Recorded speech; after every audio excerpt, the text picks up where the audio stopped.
Whakalofa atu mākou. Whakahiku e aho nei e wahenga wangahau Niue. I library, GI library. Ko mo Indy. Oh! See. You got anything in your way to say? Eke hā koe? Whanau ke Oh, yeah. Okay, ko hae e hingoa. ko Nigo e hinga hāku. Ko hae e matua whiwhine hao. Ko tēnei amatu whiwhine hāku. Ko hae e matua tāne hao. Ko John e matua tāne hāku. Yep, that's what we've been learning. Ka mata hola ua. E wahenga. Here's one of our okay, whakalofa atu ira. Whakalofa atu ira. Yeah, this is our last day today. So we got it at the library. We've been having 12 classes and it's been going good. We always come early. We've got another person that wants to say something. Ariana. This is Ari. Whakalofa atu, ko Ariane e hingo hāku. Ko John mo Daniel matua hāku. Ko Lofi ma hakupu maanga hāku. Ko Howard College e aonga hāku. Nofwau I Pakuranga.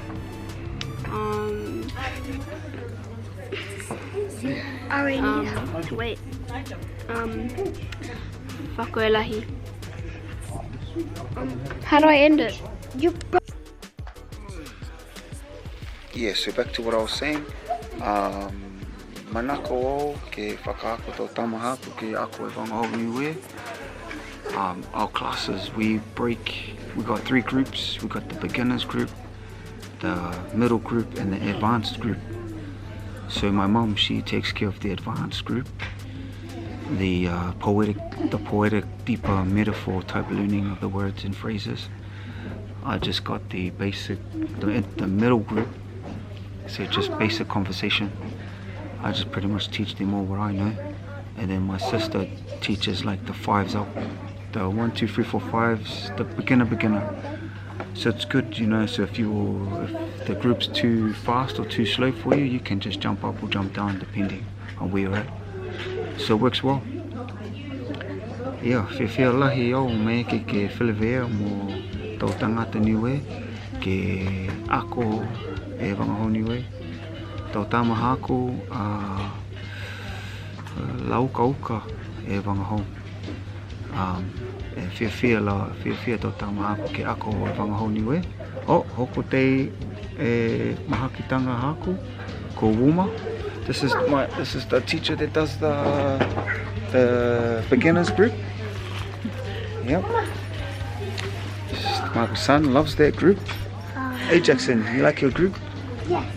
Yeah, he loves his language group. So everyone's enjoying their groups and learning. It's Kickboxing today. Oh yeah. My son does kickboxing and he loves it. So he did that this morning. And then he loves the language class too. So yeah. One day I hope my kids can speak wangahau Niue at home. We can all just converse in wangahau Niue. Well, that's my goal for the language for me, really. So once we're all speaking in a household, then we can role model and be an example for other people, for my siblings, my family, to wangahau. Oh yeah, that's enough of that. So hope you guys are well. Kia monuina, whakolahi, hikesi. Thanks for the kind words. Yeah, gonna steal your line. Whakatu mau e wangahau Niue. I'll be using that line. Whakatu mau e wangahau Niue. Aia kia monuina, tu whilewea.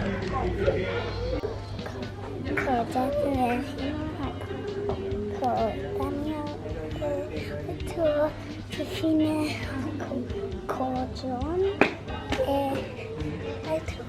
tane haku. Mitaki. Ita. Whakaoe. Ko voi ingo haku ko ira na mato.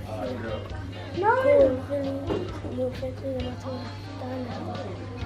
tane. Whakaoe lahi. Okay. 3, 2, 1.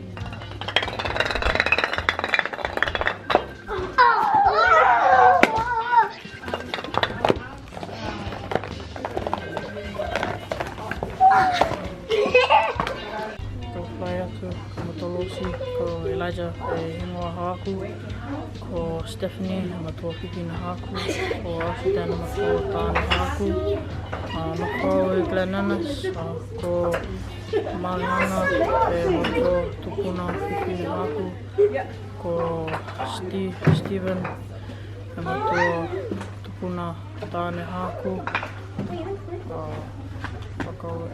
Whakaoe. Bro, off the spot. That was on the spot. Ready. Whakalawhalahi atu matau matakairanga koe aho whakako matolo e he wangahau Niue, ko matolo e he library, ko mna whatau si ki te oro, ka ko mai ke library ke noano ke tau pepa, si koe hongo fulu maua la e prokalam e whahitapu, si koe tapu whakahiko e tapu kahau, ke tuwhai tu tama certificate he tau whanau ni o mai, tō taha e furu au. Hei a whakaue lahi. Whakaoe. So you enjoying the class? Yeah, Mitaki?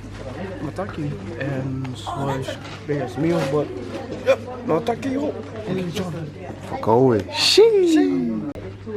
Whakalawhalai atu ko Max tō vihi e hingoa a haku. Thank you for being with us, and I like my class because I learned a lot about Niue, and thank you for listening to my speech. Whakaoe lahi.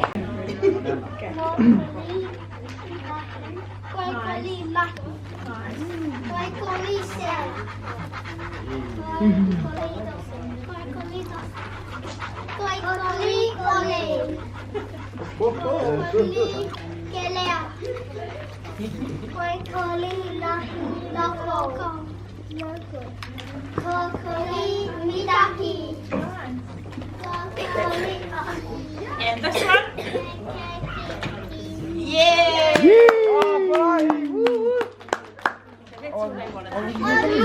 Mitaki. Mitaki tō tangata tose. Mitaki. Hey. Anything you want to say for the followers? Any message? Thank you people for looking. Thank you for the people who's watching this. Thank you. Whakaoe. Words from Mr. Max. Yeah, so that's what we were learning here. These kids didn't know a word, couldn't read Niue before, Niue, but now they're reading the language and speaking.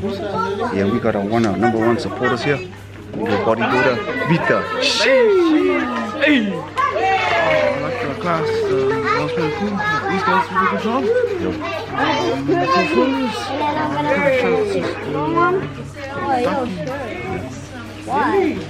Thank you guys. Oh, thank you. Aia, osi e wahenga wangahau Niue e mongo nei. Whanotei e BMW.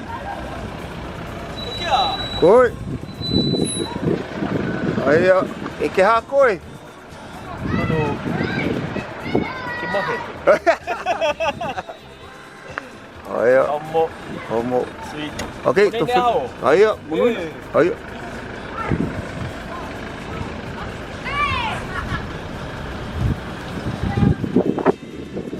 Tolkia.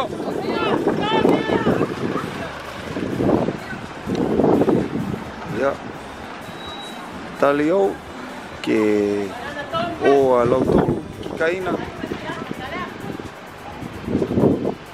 This is our star Jocelyn Moore.